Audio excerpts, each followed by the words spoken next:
Let's talk about the Lions game for a minute. Goodness, so many heartbreaking things about the game. Most notably, I would say, is the injuries we suffered. Ty Montgomery, Right. huge, absolutely huge. A lot of guys got banged up as well. CJ, GJ, Kirby Joseph, even Aiden Hutchinson had to leave the game for a minute. So a lot of nicks, a lot of banged up people, even Amon-Ra St. Brown.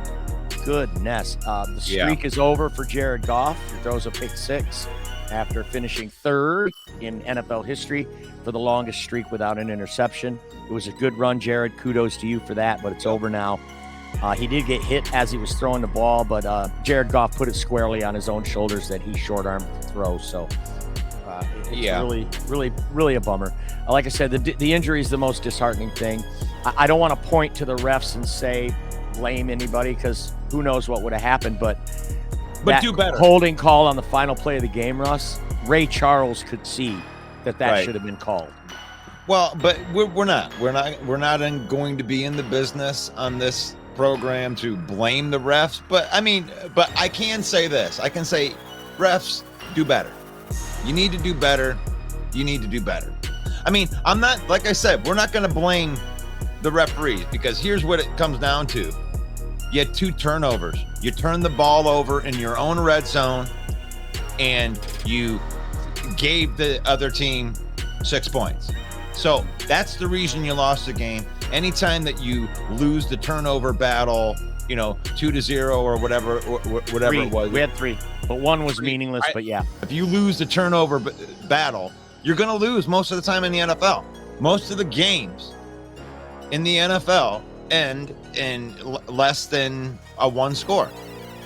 I know that a lot of people like to beat their chest. Well, we only lost 9 on 1 score games. Well, that's most of the games in the NFL, guys.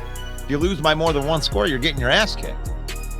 10 points is an ass whooping in the NFL, because the teams, this is parity. They created the whole constructs of the way that the NFL is run now, with salary caps and all that stuff. It's to make a competitive balance, so teams can build their teams from the depth of despair to a championship caliber team in only a few years. And you got to like that. You got to like that.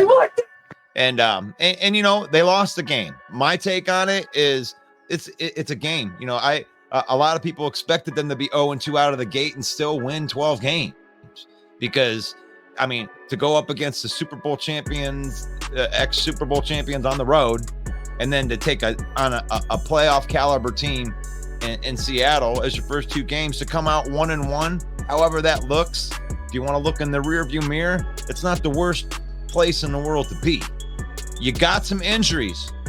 You got some things that you got to deal with this week. Chauncey Gardner-Johnson has got us out there wearing ski masks, saying that we're going to beat up everybody and we're going to kick everybody's ass. And they just gave up 37 points. And Aaron Glenn has been given some talent. You would argue that Brad Holmes was drafted pretty well here in Detroit.